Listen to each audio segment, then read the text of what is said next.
Bueno, pues hay quórum, señor presidente. Muchas gracias, senador Melgar.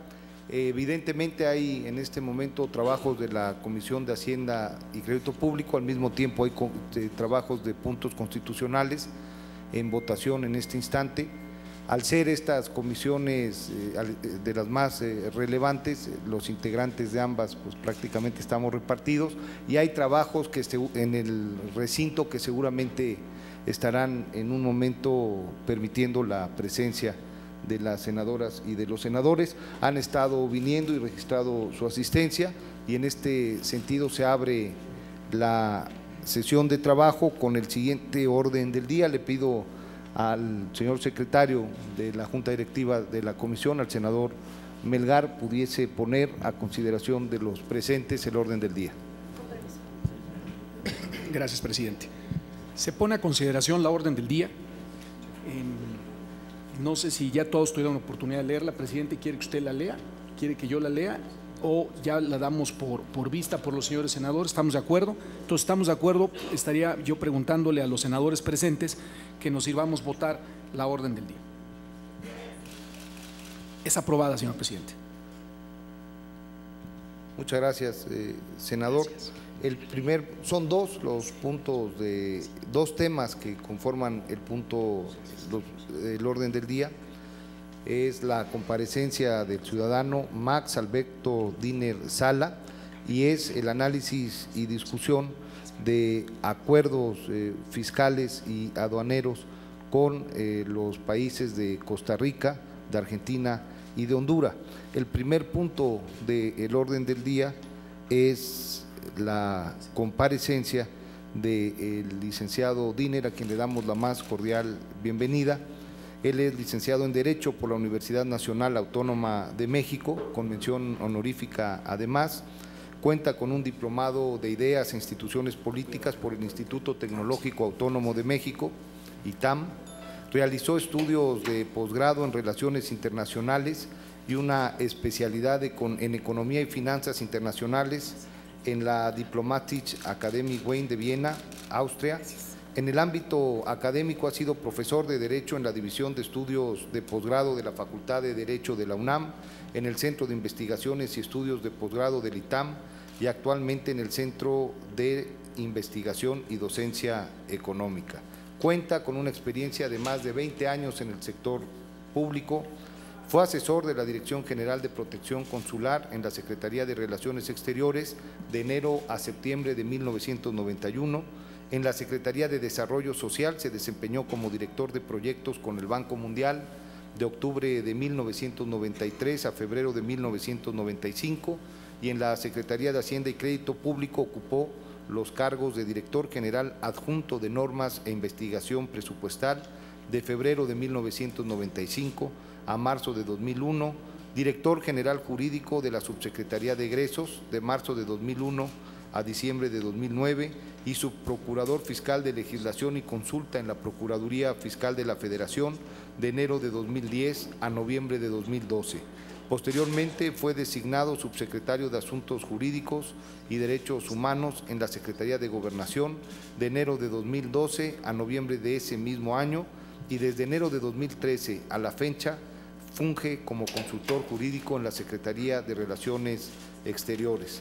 Agradecemos la presencia del doctor Max Alberto Diner Sala y le pedimos de manera muy respetuosa pudiese expresar los criterios de idoneidad para el cargo por el cual le ha sido propuesto el titular del Ejecutivo Federal. Bienvenido al Senado de la República. Muchísimas gracias, señor presidente.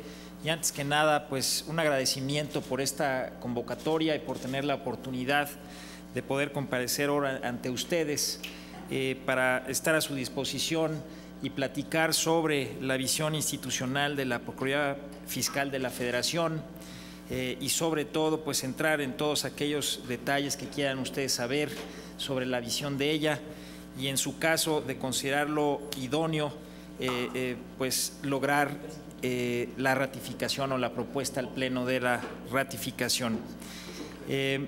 Antes que nada me gustaría comentarles, bueno, pues me da mucho gusto estar el día de hoy aquí con caras conocidas desde hace mucho tiempo, dado que estuve muy involucrado en las negociaciones de los paquetes económicos durante muchos años. Esto abarca un periodo largo. De hecho, tuve la oportunidad de participar en 16 paquetes económicos, en la negociación de 16 paquetes económicos, y pues en distintas siempre problemáticas y momentos y coyunturas en el país. Y bueno, pues evidentemente que de alguna forma el poder llegar nuevamente a la Procuraduría Fiscal pues sería un gran honor para mí, y de poder justamente aportar toda esa experiencia que fui recabando a lo largo de todos esos años en todas estas distintas coyunturas que se vivieron en la negociación de estos paquetes económicos. En cuanto a la Procuraduría Fiscal de la Federación, me gustaría comenzar por señalar que esta es una institución realmente muy antigua y muy importante para México. Es una institución que se crea desde hace 68 años y que funge y tiene un papel fundamental para hacer cumplir la ley, para hacer cumplir no solamente el ámbito fiscal, sino todos los ámbitos que tienen que ver con la Secretaría de Hacienda. ¿Qué quiere decir esto? En materia financiera, en materia presupuestaria, en materia de tesorería, en materia de planeación y en materia fiscal. Y por lo tanto es una institución que tiene una trascendencia muy importante para el país y para la Secretaría, evidentemente, de Hacienda y Crédito Público. Sin duda, uno de los papeles fundamentales de la institución tiene que ver justamente con la materia de delitos fiscales y financieros. Y de ahí deriva, de hecho, su nombre. Procuraduría, pues deriva justamente de que es una institución que coadyuva constantemente con la Procuraduría General de la República, justamente para poder perseguir los delitos fiscales y financieros. Y esta es una primera labor que es fundamental dentro del objeto de la institución. La Procuraduría lo que hace es presentar querellas, por un lado, o opiniones de delito a la PGR en materia fiscal y en materia financiera. Y durante todos los procesos penales lo que hace es coadyuvar con el Ministerio Público para llevar los casos a los tribunales. Entonces es muy importante esta labor de la Procuraduría como tal, y es una labor fundamental en la que de considerarse que sea yo idóneo para este cargo, pues pondré todo mi empeño justamente para el cumplimiento de la ley y el reforzamiento de la cooperación que debe de existir entre la Procuraduría Fiscal y la PGR para verdaderamente lograr las sentencias, que ese es el resultado final que logramos. A veces hay esfuerzos muy importantes en los expedientes de investigación que lamentablemente no se llegan a concretar, sobre todo en los delitos de cuello blanco, que es uno de los temas que seguramente ustedes, señoras senadoras y señores senadores, están evidentemente muy conscientes, dado los acontecimientos que ha habido en el caso de FICREA, y en fin, estos son de los temas prioritarios sin lugar a dudas dentro de la institución. Como yo les comentaba, la Procuraduría en realidad es un consejero jurídico de la Secretaría de Hacienda, y en ese sentido entonces cumple una labor muy importante en todas las opiniones jurídicas que vierte al secretario de Hacienda y Crédito Público. Y en ese sentido, pues es un factor muy importante para el cumplimiento del derecho y el actuar correcto dentro de la Constitución y dentro de las normas. En ese sentido, pues evidentemente todas estas consultas que a final de cuentas se procesan dentro de la Secretaría son muy relevantes para la aplicación y para los actos que realiza la Secretaría de Hacienda, y en este sentido pues se continuará justamente con la escuela del doctor Lainez para lograr que verdaderamente estemos apegados a derecho y con una actividad muy pulcra en todas las actuaciones que realice la Procuraduría Fiscal. Otro de los temas muy relevantes es cómo está dividida la organización de la Procuraduría. Yo tuve la oportunidad de estar como subprocurador de Legislación y Consulta en alguna etapa dentro de mi estancia en la Secretaría de Hacienda. Dentro de la Procuraduría tenemos 4 subprocuradurías. Una es de la legislación y consulta, otra es la de amparos, otra es la de investigaciones y otra es la de asuntos financieros. Son 4 distintas subprocuradurías. La subprocuraduría de consulta y legislación, pues fundamentalmente se aboca a todo el tema legislativo, que es muy relevante en el caso del sector hacendario por los diversos temas que toca. Y la subprocuraduría financiera también coadyuva en parte con la de legislación y consulta, porque muchos de los temas que ve la subprocuraduría financiera tienen que ver también con temas legislativos en materia, en este caso, financiera.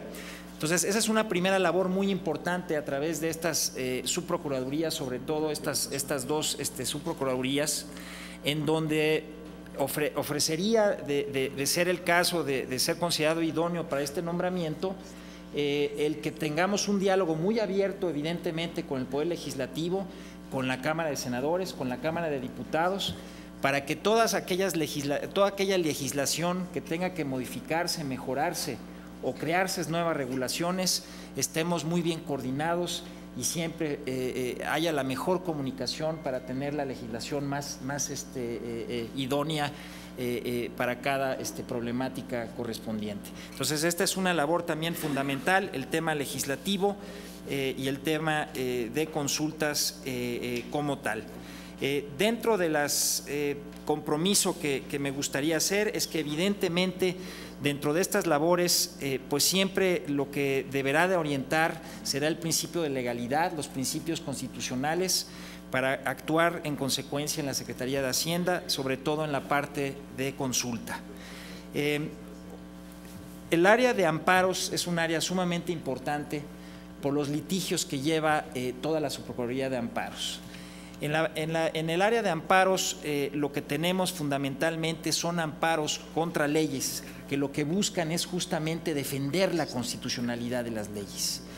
La Subprocuraduría de Amparos realmente no litiga ante el Tribunal de Justicia Fiscal y Administrativa, y es por ello que en este caso el doctor Lainez no hay un conflicto de interés, porque realmente no es la ventanilla ante la cual actúa el procurador fiscal, sino más bien lo que se busca hacer a través de la Subprocuraduría de Amparos es justamente defender la constitucionalidad de ordenamientos y definitivamente defender pues parte de las reformas, en este caso pues del paquete de reformas muy reciente en la parte de la reforma fiscal. Y bueno, pues esta labor es efectivamente fundamental, porque es lo que realmente permite que haya seguridad jurídica, que se respeten los principios establecidos en el artículo constitucional 34, fracción cuarta constitucional, en materia de proporcionalidad y equidad, fundamental para lograr justamente un sistema impositivo justo y honesto. En este sentido, ofrezco también de considerarse que soy idóneo para el cargo el llevar efectivamente un diálogo muy abierto con las comisiones del Congreso, y esto es muy importante porque efectivamente tenemos un objetivo común. Lo que queremos defender en materia de amparos es la legalidad, es la constitucionalidad de las medidas que se toman, y en este sentido también debe de haber un diálogo muy abierto. En la actualidad, y menciono de forma muy breve, pues tenemos casos sumamente relevantes en la Procuraduría sobre estos temas. Ustedes seguramente están mucho más enterados porque pues fueron partícipes de toda esta reforma de paquetes fiscales, pero tenemos pendiente todavía por resolver el tema de los topes, por ejemplo, a las deducciones en la ley sobre el impuesto a la renta. Tenemos pendiente resolver todo el tema que tiene que ver con los medios electrónicos y la contabilidad electrónica, que es uno de los temas que ahorita más ocupan, de hecho, a la Subprocuraduría de Amparos. Tenemos también los temas que tienen que ver con la importación de vehículos y la suspensión en los amparos, que es otro de los temas que han sido recurrentes en los últimos, me atrevo a decir, 10 años en el país. Tenemos el tema de los comprobantes fiscales sin sustancia, que es otro de los grandes temas relevantes ahorita en los amparos.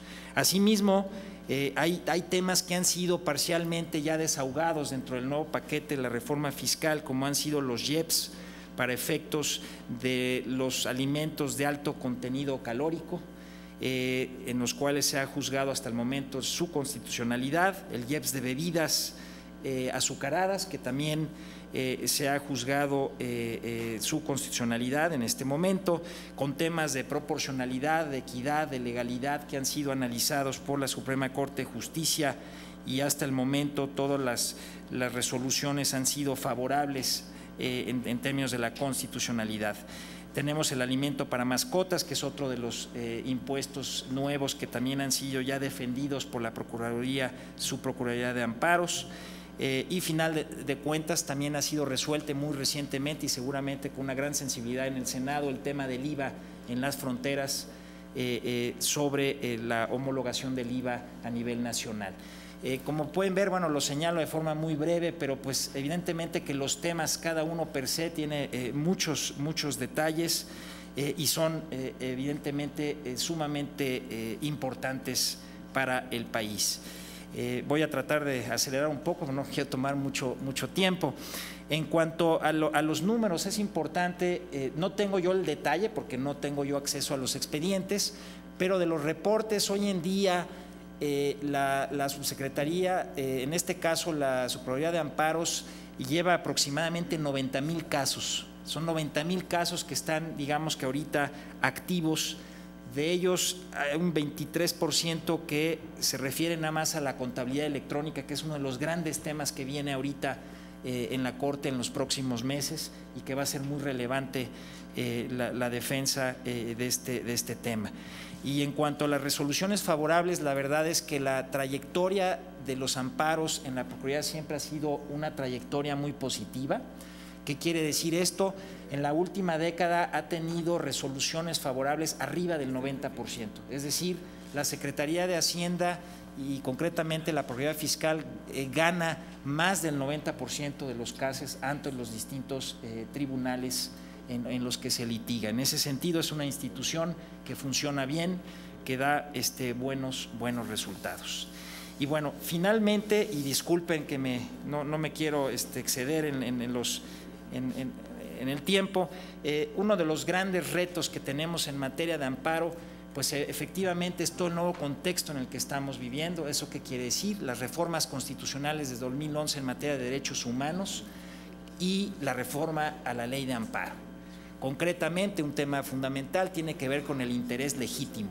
Hoy en día, no nada más los contribuyentes y los grupos en la sociedad pueden argumentar con base en el interés jurídico un daño, sino que hoy en día se amplía el espectro a la parte del interés legítimo, por lo cual definitivamente pues el instrumento del amparo se vuelve mucho más importante, mucho más protector, y esto evidentemente es un reto al que se tendrá que ir adaptando la institución, cada vez probablemente recibiendo de una forma mucho más masiva y colectiva amparos y tratando de defender la constitucional de los mismos desde el punto de vista institucional. Y esa es una situación a la que nos enfrentaremos y nos estamos ya enfrentando y será un tema central en el futuro. Y bueno, por último, comentaría brevemente en cuanto al tema de las investigaciones, que bueno, pues desde su propia denominación Procuraduría, y como yo les decía al principio, pues ¿por qué se llama Procuraduría? Pues porque investiga, tiene que armar los expedientes y presentar las querellas ante la Procuraduría General de la República. Y efectivamente es un gran reto, es una gran labor que realiza la institución y que hacia el futuro tendremos que doblegar y verdaderamente hacer muchos cambios y esfuerzos para estar actualizados y poder funcionar en el nuevo marco. El gran reto allí constituye sobre todo lo que es el nuevo sistema de justicia penal. Ustedes lo conocen muy bien, el que a partir del 2008 se lanza y está en su fase final de implementación en este momento. Uno de los rasgos muy importantes de este esquema del sistema, de pasar de un esquema inquisitorio a un esquema acusatorio adversarial en la parte fiscal, pues, y de oralidad, ¿verdad? Y en donde las partes están en un mismo plano, pues implica el que ahora todas las argumentaciones y las investigaciones tendrán que estar mucho mejor sustentadas. Se dice un poco que vamos a pasar de un esquema en donde se acusaba para investigar a investigar para acusar. Ese es nuestro gran reto que vamos a tener que evolucionar como institución. En este sentido, de las pláticas que he tenido con el doctor Lainez y con los subprocuradores, es muy buena noticia saber que ya están en cursos de ahorita de oralidad en los juicios. Tenemos un esquema de cooperación, entiendo yo, la Procuraduría Fiscal con Estados Unidos, con el Departamento de Justicia de Estados Unidos, y en el cual se están ahorita ya entrenando 70 abogados, que son de los primeros abogados que se están entrenando, sobre todo en temas de delitos financieros y de cuello blanco, que es muy relevante tener todos estos elementos. Y bueno, pues de tener yo el honor y la anuencia del Senado de poder ser el procurador fiscal, pues evidentemente que habría un gran reto por fortalecer todas estas acciones hacia el futuro. Comento muy brevemente que en la parte penal, por las disposiciones constitucionales, entrará el nuevo sistema en junio de 2016. Eso quiere decir que queda poco tiempo para empezar con esto. Y hay toda una polémica en cuanto a un tercer transitorio del Código Nacional de Procedimientos Penales sobre cómo se van a regir los nuevos hechos, si va a aplicar el nuevo sistema acusatorio o va a imperar todavía el sistema anterior. Eso tiene algunas complicaciones ahorita todavía en su definición, que de hecho estamos proponiendo por ahí alguna modificación al transitorio, porque no hay claridad en algunos puntos, pero bueno, lentamente se va a tener que ir transitando al nuevo esquema, donde implica otra serie de funcionamientos muy importantes. Y nada más me gustaría, y con esto termino para no robar más tiempo, simplemente comentarles que es fundamental esta parte. Lo digo de primera mano y con la conciencia.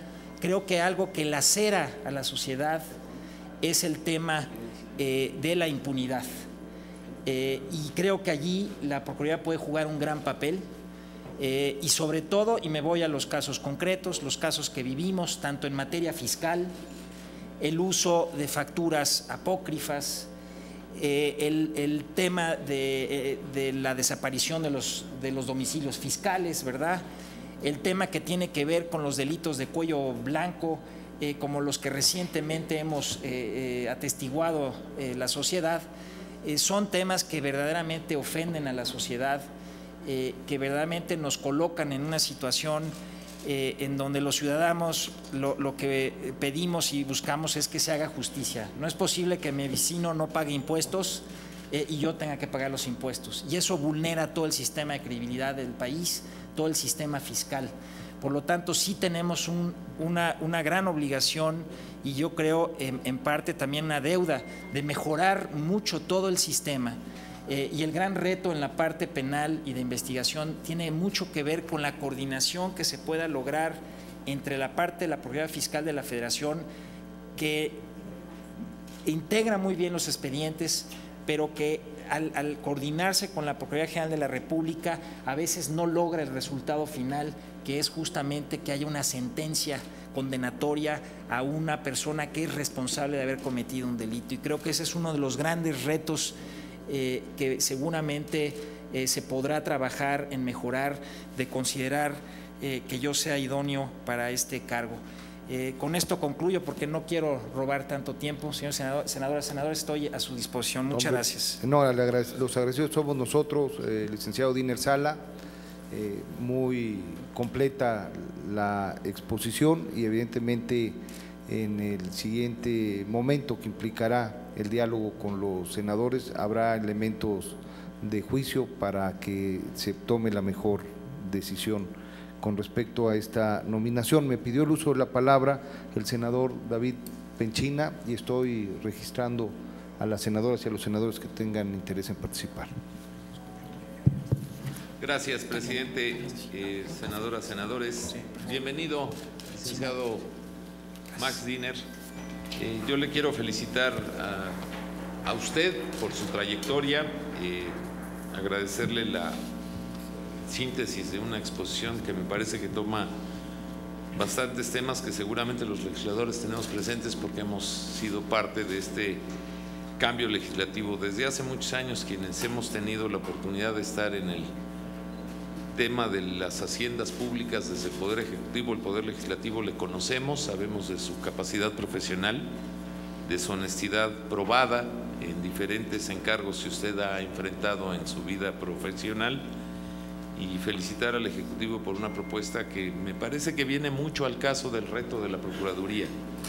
Creo que los nombramientos no tienen que ser casualidades o solo coyunturales, sino que tienen que revisar, y su paso incluso por la Procuraduría Fiscal en otro tiempo, pues creo que deja ahí un elemento indispensable de los retos que va a enfrentar. Por lo tanto, felicito al Ejecutivo por una propuesta. Hoy tenemos muchas comisiones, yo adelanto mi voto porque el señor presidente está enterado de otras tareas que tenemos que hacer y no quería perder la oportunidad de hacer uso de la palabra para 3 reflexiones, además de felicitarle, esperando que esta soberanía tome la decisión de impulsar ese nombramiento que nos parece sumamente relevante. Usted ha mencionado un conjunto de cambios, creo que sería ocioso repetirlos, pero creo que la Procuraduría, ante el cambio del Estado mexicano en materia normativa de muchas materias que le atañen, uno de los retos que tiene hacia adelante, y creo que estaremos muy cerca de usted para poderlo analizar y ver el proceso de implementación, que seguramente quien hiciera un gran desempeño de esta institución y que acaba de dejar la misma, y que por cierto esta soberanía ha decidido nombrarlo como magistrado en el Tribunal Fiscal de Justicia Administrativa, y que ese es uno de sus retos, será cómo redimensionar la Procuraduría ante tantos cambios. Déjeme citarle uno que es de suma relevancia y que yo comparto con muchos compañeros en este Senado, que es el inicio de un camino en donde ni siquiera todavía hay nada que celebrar, pero que tenemos el reto de hacerlo y hacerlo bien, después de que ayer mismo se aprobó el Sistema Nacional Anticorrupción, donde el Tribunal Fiscal y Administrativo, con el que interactúa la Procuraduría por su propia naturaleza en el litigio cotidiano, pues tiene nuevas funciones y nuevas atribuciones donde hay un impacto para la Procuraduría, y esperamos en breve, cuando empecemos a trabajar la legislación secundaria, que yo espero que no tardemos, tengamos el apoyo y la reflexión de la institución que espero usted encabece. Segundo, una cosa es el litigio, y creo que esa, digamos, es la obligación natural del cargo del procurador y de toda la institución. Pero otra cosa es el papel de consejero. Claro. Y creo que la consejería en materia fiscal, jurídica, para el mundo hacendario, ante los grandes cambios del sector de las telecomunicaciones, del propio régimen fiscal, del sector energético o del Sistema Nacional Anticorrupción, sí debe de poner a la Procuraduría en una tesitura distinta hasta la que hasta hace muy poco ha llevado a cabo. Creo que siempre hay la oportunidad de evitar litigios con un buen consejo jurídico. Y me parece que la inercia que ha tomado el Estado mexicano, y usted ahorita daba cifras del número de litigios que enfrentan, debe de empezar a voltear, a ver cómo no hay tantos litigios. Y creo que aquí vale una reflexión. ¿Me permite, escucho mucho barullo, mucho murmullo en la parte de atrás? Yo suplicaría guardar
procurador fiscal de muchos años, donde seguramente usted encontrará un equipo profesional probado a través de los años. Ojalá tengan la visión, y ese creo que es el reto, y aquí tendrán siempre las puertas abiertas para que podamos reflexionar ese gran cambio legislativo que implica para el consejero jurídico en materia hacendaria y financiera de este país, más allá de su obligación litigiosa. Creo que esa, en el derecho público, ni Dios se la quita, esa es su obligación, estoy seguro que lo hará muy bien. Pero la otra sí nos gustaría hacia adelante, por lo menos a un servidor, humildemente se lo digo, ¿cómo le hacemos para que en la implementación entendamos el mandato constitucional y legal que hicimos las reformas y podamos ayudarle a este país haciendo bien las cosas, evitando el litigio? Lo que no puede evitarse, pues es obvio que hay que hacerlo, pero creo que en su papel de consejero está el mayor de los retos de la nueva visión de una institución muy añeja que usted mismo así calificó, y que eso es muy bueno porque seguramente ahí hay experiencia, hay historia y hay memoria. Le felicito de antemano, le adelanto mi voto a favor y le deseo en su caso la mejor de las suertes. Muchas gracias. Agradecemos la participación del senador Penchina, le agradecemos el esfuerzo, sabemos que está sobre agenda para temas de la comisión que preside, y le pido al senador Luis Armando Melgar, de manera muy respetuosa, registre, como ya lo expresó, su voto en favor de la ratificación de manera nominal. Tiene el uso de la voz la senadora Dolores Padierna. Gracias, presidente. Bueno, bienvenido, licenciado Max Alberto Diner Sala. Usted tiene una amplia trayectoria como abogado, revisamos puntualmente su currículum y varias de sus actuaciones. Ahora está propuesto para ser procurador fiscal, para ser, como usted dice, el abogado de la Secretaría de Hacienda, encargado, por lo tanto, de defender al Estado en materia hacendaria. Yo quisiera hacerle, pues, al menos dos preguntas y un comentario. En primer lugar, yo no puedo estar de acuerdo con lo que acaba usted de comentar, de que la reforma hacendaria cubre los requisitos de equidad, legalidad, proporcionalidad. Usted sabe perfectamente, y a la luz de los resultados de esta reforma, pues el IEPS, los tres tipos de IEPS que usted comenta en este momento, el de alimentos, el de bebidas y el de alimentos para mascotas, pues fueron con una visión recaudatoria, cuando el enfoque era cuidar la salud de la población. Por el otro lado, el IVA en fronteras pues causó un enorme daño a la población de esas latitudes, y el impuesto sobre la renta, su incremento dañó enormemente, sobre todo a personas físicas pues de ingresos medios. Estando la economía como está, con este panorama bastante complejo, yo le quisiera preguntar si como procurador, como consejero, como el abogado de la Secretaría de Hacienda, estaría dispuesto a hacer una ley de ingresos base cero para partir de cero y revisar todo el sistema tributario mexicano para que verdaderamente cumpla con los requisitos constitucionales de ser proporcional, equitativo, legal. También, por lo que usted también comenta, que ya tenemos ahora un nuevo sistema adversarial acusatorio que entrará en vigor el próximo año, y sería muy bueno ir preparando toda esta transición, porque ya hay pues este nuevo escenario. El legal que usted comenta, que ahora tenemos un artículo primero de la Constitución que pone a los derechos humanos por encima de cualquier otro razón o razonamiento, esta nueva ley de amparo que nos da un interés legítimo a los ciudadanos, incluso como un amparo colectivo, entre muchos otros avances que hemos tenido. Esa es una primera pregunta. Una segunda es, usted habla, por ejemplo, de pues la proporcionalidad, la legalidad de los impuestos. pero nos acaban de entregar la cuenta pública 2013, el Auditor Superior de la Federación, y en él se comenta que el SAT condonó 166.479 millones de pesos y que el 95.8% de estos recursos correspondieron a 36 empresas. O sea que 36 empresas se llevaron más del 50% del total de las condonaciones, lo cual también pues habla de 36 privilegiados, porque el resto de la población pues tuvo que pasar por sangre, sudor y lágrimas con la reforma fiscal. Por último, le preguntaría, por ser tema que usted también abordó en su exposición, la segunda sala de la Suprema Corte de Justicia de la Nación resolvió recientemente una tesis de jurisprudencia y por lo tanto es obligatoria para los juzgados de distrito, donde se tramitan los amparos, conceder la suspensión a los contribuyentes para que no envíen mensualmente la información contable. ¿Cuál es, a su juicio, la trascendencia de esta medida ordenada por la Suprema Corte?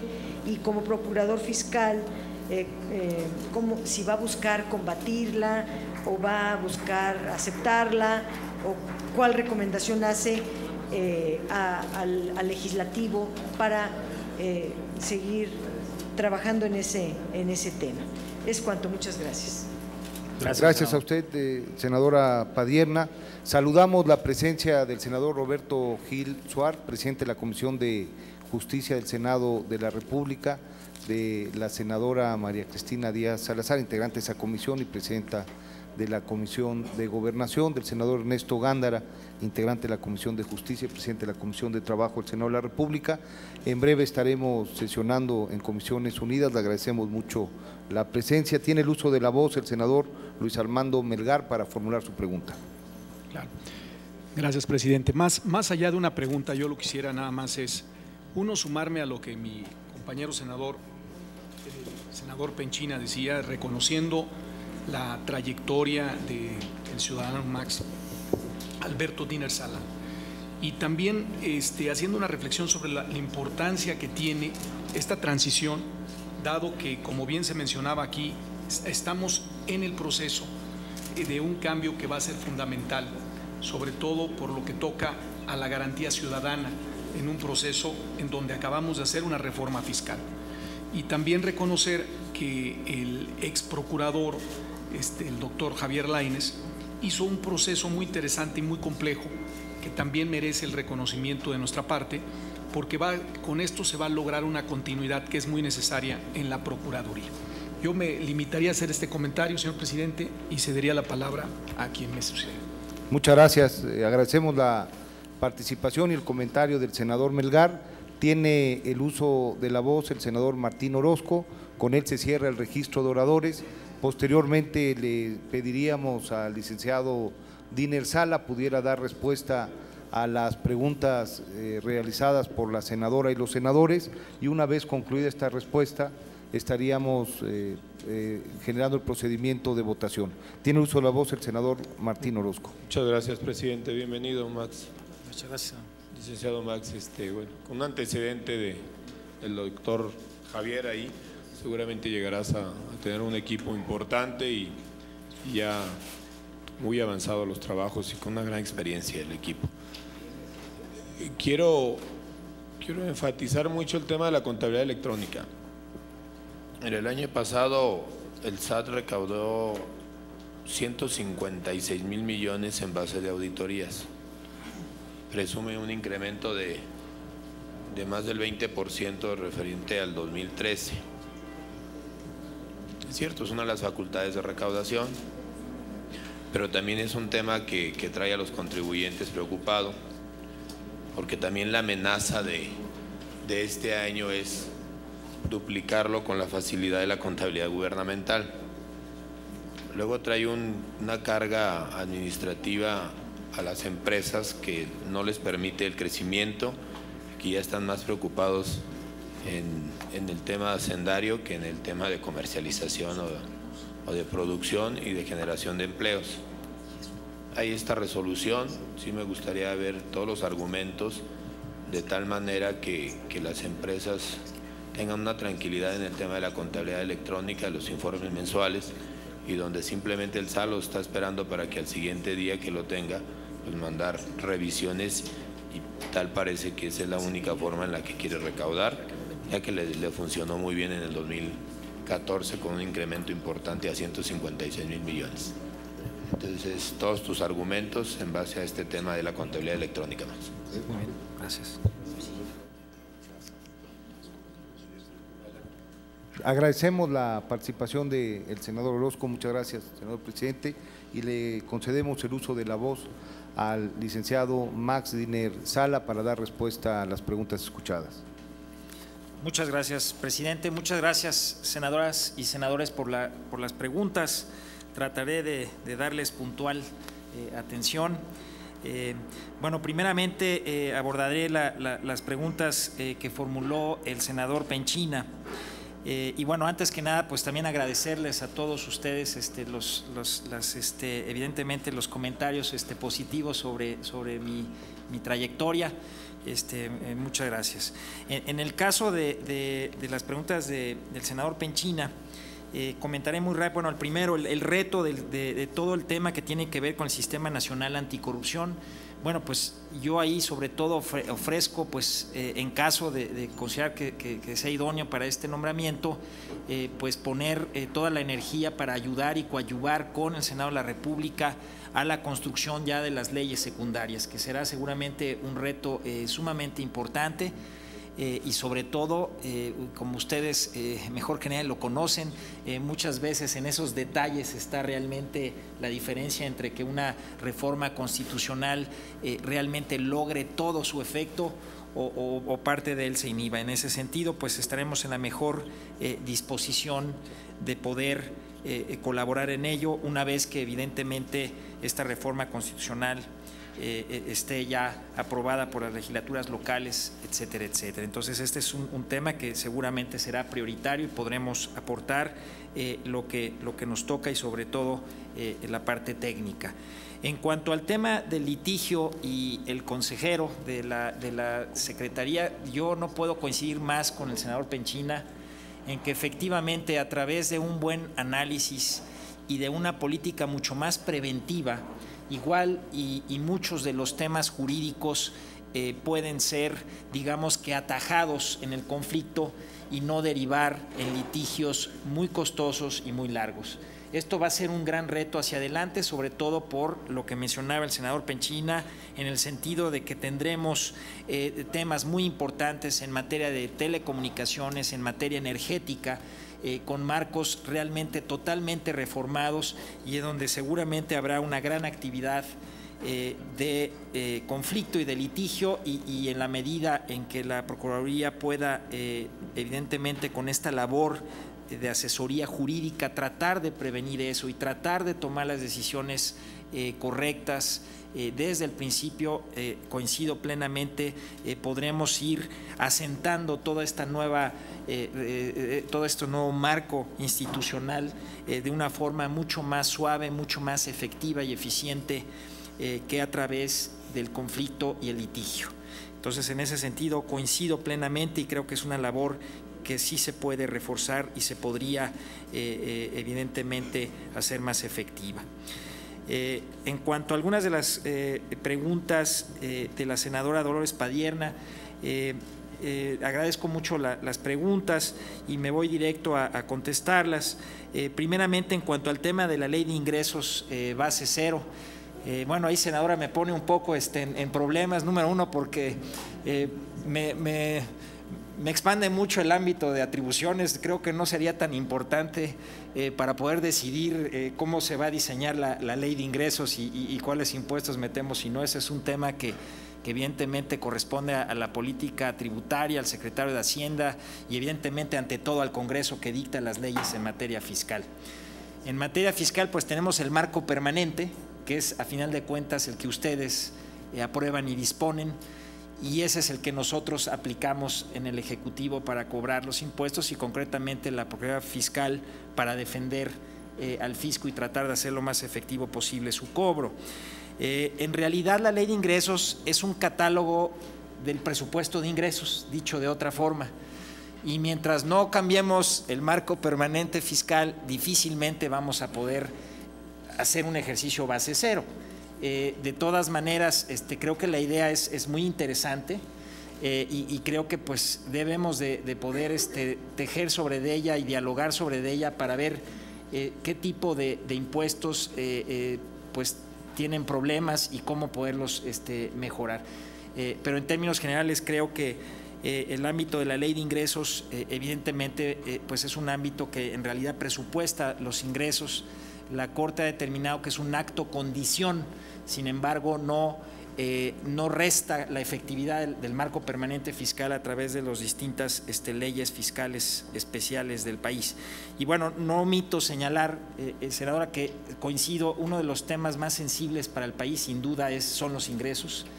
Lamentablemente es un reto que vamos a tener hacia adelante, dada la situación que se está viviendo en los precios del petróleo, pues efectivamente ese presupuesto de ingresos es una zona de alta sensibilidad para el país y en ese sentido tenemos que poner toda la atención para garantizar que estos ingresos que se den sean lo suficientes para poder seguir manteniendo los servicios públicos que demanda la población, que son vitales para el funcionamiento del país. Entonces, coincido plenamente, es un tema central, es un tema muy importante y tenemos que seguir poniendo toda la energía y todo el diálogo y la cooperación para que se pueda resolver el tema de los ingresos de la mejor forma posible.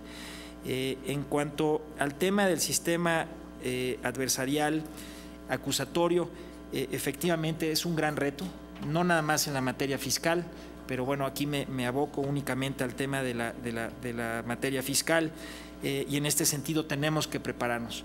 Tenemos que lograr que, como yo lo decía, no acusemos para investigar, sino investiguemos para acusar. Y podamos tener causas penales muy claras, muy bien armadas, para que cuando se presente la querella ante la PGR, verdaderamente logremos la efectividad. Y ahí un gran compromiso es tratar de mejorar las formas, cómo cooperemos y cómo nos coordinemos con la Procuraduría General de la República para verdaderamente lograr que muchas de las personas que se manejan en los medios y que ofenden a la sociedad y que se conocen, se les aplique las sanciones que le corresponden. Creo que esta es una de las partes fundamentales hacia adelante y que va a significar un gran reto. En cuanto a la pregunta que tiene que ver con el SAT y con la cuenta pública 2013, en cuanto al tema de las condonaciones, creo que ese es un tema central, como lo señala senadora, es un tema central porque no debe de haber discrecionalidad que implique impunidad y estamos justamente en esa misma lógica. La evolución que ha tenido el marco fiscal y el funcionamiento de la Procuraduría Fiscal en ese sentido ha sido positivo. El último año, si no mal recuerdo, en que hubo perdones discrecionales fue en el 2007. A partir del 2008 se regularon los perdones fiscales y uno de los puntos más importantes de los perdones fiscales es que se tiene que garantizar el interés fiscal. Es decir, se tiene que liquidar el total del crédito fiscal antes de poder acceder a un diálogo con la autoridad para el perdón. Entonces, en ese sentido, ha habido un avance importante y también me gustaría ya agregar, hoy en día, con toda la regulación que ustedes han emitido en materia fiscal, la parte de transparencia fiscal se ha mejorado mucho, gracias justamente a la legislación. Hoy en día, todos aquellos que hayan sido condonados tienen que ser publicados en las listas en el diario oficial. Creo que ha habido un verdadero avance muy importante y ahí sí me atrevo, si bien en la parte de la discrecionalidad desde hace un par de años ya se estaba resolviendo el problema a través de liquidar completamente el crédito fiscal antes de acceder a la discusión sobre un perdón fiscal o un sobreseimiento fiscal, hoy en día esto se ha reforzado con todo el tema de transparencia fiscal que ustedes han dispuesto en las leyes y que a final de cuentas hace que sea transparente para toda la sociedad el tema de las condonaciones fiscales. Coincido en el sentido, probablemente en el 2013 todavía no estaba en vigor estas disposiciones de transparencia, entonces esto va a ser una mejora importante de aquí para adelante, y coincido, y de considerarse idóneo mi nombramiento, estoy en la mejor disposición de ver cómo seguimos mejorando esta circunstancia, porque comparto plenamente la preocupación. No puede haber condonaciones, no puede haber sobreseimientos que no sean transparentes y que no respondan verdaderamente a una causa explicable y que sean conocidas por la sociedad. En ese sentido, estamos en esa misma lógica y con mucho gusto, senadora, de considerarse que sea idóneo yo en el cargo, colaboraría en la mejor apertura en este tema que se me hace efectivamente fundamental. Y la cuarta pregunta que tiene que ver con el tema del amparo, de la suspensión en el amparo en materia de contabilidad electrónica. Efectivamente, como yo les decía, hoy en día, por lo que pude leer de los informes, no tengo mayor acceso ahorita a los expedientes todavía, pero hay una carga muy importante en los litigios que tiene que ver con este tema. El 23% realmente de la cartera total de litigios de amparos tiene que ver con la contabilidad electrónica. Eso es una carga muy importante y que apenas se tendría que estar desahogando en estos próximos meses. En cuanto al tema concretamente, yo lo que les podría decir es que en la parte de contabilidad, y bueno, ustedes lo conocen mejor, yo lo que les podría comentar, la motivación, la racionalidad detrás de estas medidas no es desde el punto de vista de la fiscalización o de la auditoría, es para la simplificación y la transparencia fiscal. Entonces tiene esas dos caras, si bien sirve también para la parte de tener información en línea, tener actualizada la información, el propio enfoque que se dio en la legislación era para la simplificación. Y eso es lo que está en juego, el que podamos integrar de forma mucho más rápida las declaraciones y el pago de impuestos y que exista una colaboración más fluida. En ningún momento la autoridad pretende a través de los medios electrónicos lo que se está argumentando, que es llevar a cabo hoy en día una auditoría electrónica permanente. Creo que esa no es la motivación y más bien está por el lado de la simplificación y la transparencia fiscal. Evidentemente, el que haya juzgado la Corte el que procede la suspensión es un tema delicado, porque eso implica que se empieza a romper la posibilidad de tener esa simplificación administrativa en el pago de los impuestos. Por lo menos esa es la visión que yo en este momento podría compartir con usted. Tampoco tengo ahorita toda la información y pido disculpas por si se me escapa algún detalle. Pero entonces creo que en el dilema que seguramente se estará enfrentando en los amparos está por un lado el tema de la transparencia, el tema de la simplificación. Si la simplificación no es generalizada, no funciona. Entonces, el hecho de que se concedan las suspensiones implica que se empieza a romper ese efecto generalizado que se estaba buscando. Y por otro lado, reiterar, el objetivo no debe de ser la fiscalización o la auditoría permanente electrónica, porque evidentemente eso va en contra del artículo 16 constitucional, del principio de legalidad y de que uno no debe de ser molestado más que bajo alguna autorización específica y girada por un juez. Entonces, en ese sentido tenemos que encontrar el equilibrio adecuado y estamos evidentemente en esa misma lógica para poder platicar este tema con mucho mayor detalle en caso de que se juzgue que el nombramiento es pertinente. Por último, me gustaría pasar a la pregunta del senador Luis Armando Melgar. Muchas gracias por la pregunta. Efectivamente, senador, consideramos que a todas luces todos estos cambios que se han dado en el marco jurídico en última instancia implican el que debe de haber una participación mucho más importante para defender los intereses de la sociedad, de la ciudadanía.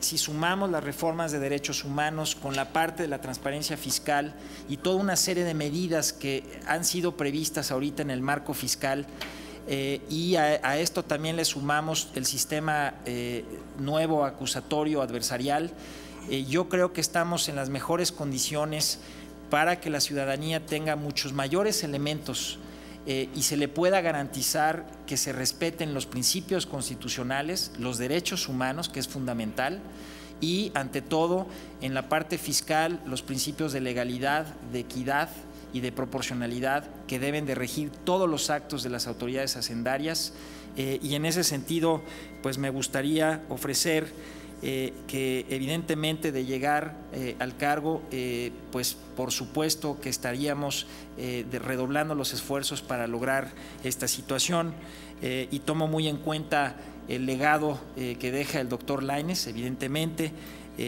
con el respeto que implica y la trayectoria que tuvo en la Procuraduría, y evidentemente los talentos que se tengan en la Procuraduría, pues evidentemente que deben de ser muy bien valorados para poder continuar con esta labor y esta trayectoria que ha tenido la Procuraduría Fiscal en estos últimos años.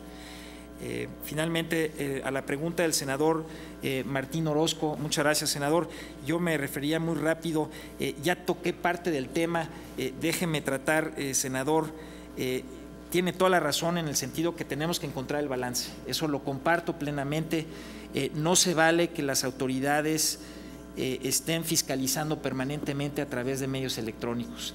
Eso viola la Constitución, viola las garantías, viola los derechos humanos, y en ese sentido debemos de encontrar un balance adecuado. Y nada más enfatizar, y con todo respeto ahí, senador, simplemente tenemos que poner muy claramente en la balanza esos dos objetivos. Por un lado, la transparencia, la simplificación, y por el otro lado, que no molestemos… Salud, senador, no molestemos a los ciudadanos donde no debemos de estarlos molestando. A final de cuentas es una labor fundamental el que los empresarios puedan trabajar adecuadamente, puedan realizar sus funciones sin obstáculos, y sobre todo que se les respeten sus derechos constitucionales. Entonces tenemos efectivamente que encontrar un balance adecuado. Creo yo que la motivación de estas disposiciones no va por el lado de molestar excesivamente a los contribuyentes, sino va por el lado de ir consolidando un sistema de simplificación administrativa. Pero estoy muy abierto a poder seguir platicando este tema, señor senador. Muchas gracias. Agradecemos las respuestas del licenciado Diner Sala, puntuales, claras. Agradecemos el esfuerzo y evidentemente, como ya lo había mencionado, arrojan muchos elementos de información para tener un muy buen juicio. Con esta respuesta concluye la comparecencia. Le reiteramos el gusto que implica recibirlo en la Comisión de Hacienda y Crédito Público del Senado de la República, y en breve usted estará siendo notificado sobre la decisión de las señoras y de los señores senadores que integran esta comisión. Muchas gracias por su tiempo, muchas gracias por su presencia. Muchas gracias a ustedes, senadoras y senadores, y estoy a su disposición para si tienen algunas otras preguntas. Muchas gracias. Gracias. Muchas gracias. Continuamos con el orden del día. El siguiente punto evidentemente implicará abrir a discusión la idoneidad de la propuesta del presidente de la República, del titular del Ejecutivo Federal, para obtener la ratificación como Procurador Fiscal de la Federación de la Secretaría de Hacienda y Crédito Público, nuestro compareciente, el licenciado Max Alberto Diner Sala. En este sentido, se abre el espacio de discusión, si es que alguien más quisiera hacer algún comentario.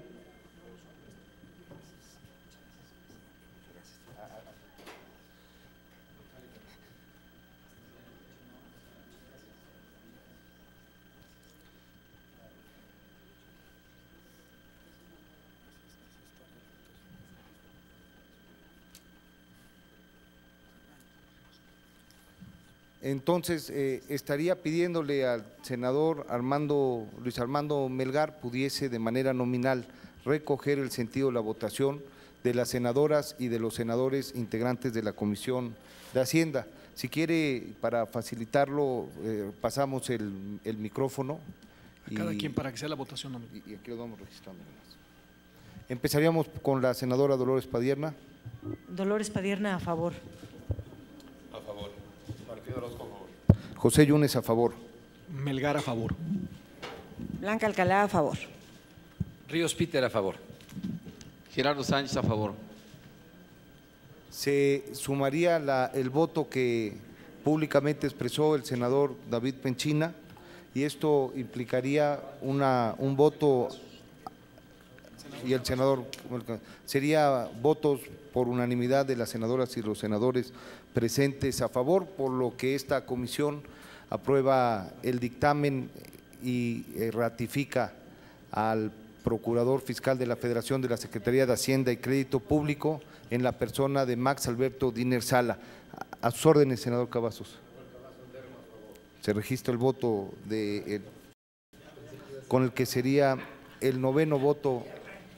Le pediría a la Secretaría Técnica pudiese notificar a la mesa directiva del Senado de la República para los efectos legislativos.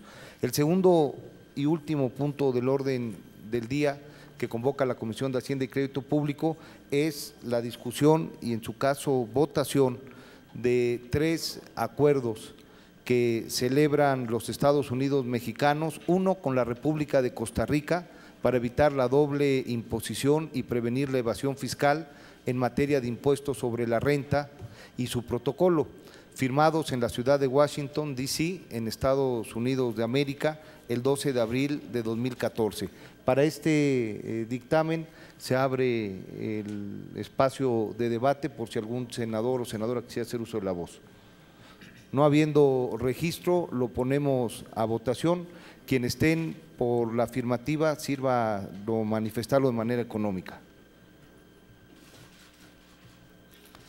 Se aprueba el acuerdo el dictamen del acuerdo entre los Estados Unidos mexicanos y la República de Costa Rica para evitar la doble imposición y prevenir la evasión fiscal en materia de impuesto sobre la renta y su protocolo. Le pido a la Secretaría Técnica haga la notificación correspondiente a la mesa directiva del Senado de la República para cumplir con sus efectos legislativos. El segundo acuerdo, senadoras, senadores, es el que signa los Estados Unidos mexicanos y la República de Argentina sobre cooperación, asistencia administrativa mutua e intercambio de información en asuntos aduaneros, hecho en la ciudad de Buenos Aires, República de Argentina, el 7 de abril de 2014 y en la Ciudad de México el 14 de mayo del propio año. De igual forma, se abre el espacio de discusión. No habiendo registro de oradores, se pasa a la votación de manera económica. Le pediría a las senadoras y a los senadores que estuviesen por la afirmativa de este acuerdo, sírvanlo manifestarlo. Es por unanimidad, por lo que no pregunto quién estaría en contra. Le pido a la Secretaría Técnica, por favor, notifique a la mesa directiva del Senado de la República sobre este dictamen. El siguiente punto del orden del día tiene que ver con el acuerdo entre los Estados Unidos mexicanos y la República de Honduras sobre cooperación, asistencia administrativa mutua e intercambio de información en asuntos aduaneros, firmados en la ciudad de Mérida, Yucatán, México, el 30 de abril de 2014. Se abre el registro de oradores. No habiendo oradores registrados, se procede a la votación. Quienes estén por la afirmativa del dictamen a consideración, sírvanlo manifestarlo de manera económica. Se aprueba igualmente por unanimidad. Le pido a la Secretaría Técnica pueda notificar a la mesa directiva del Senado de la República esta determinación de las señoras senadoras y los señores senadores integrantes de la Comisión de Hacienda. Con esto se agota el orden del día. Les recuerdo a los integrantes de la Comisión de Hacienda que mañana a las 9:30 de la mañana estaremos recibiendo en comparecencia la presencia del gobernador Carstens, gobernador del Banco de México. Se cierra la sesión y se cita inmediatamente ahora en trabajos de Comisiones Unidas con la Comisión de Justicia del Senado de la República. Le agradecemos la presencia de nueva cuenta al senador Roberto Gil y por su conducto le pedimos una disculpa a las senadoras y a los senadores por el retraso de los trabajos de Comisiones Unidas.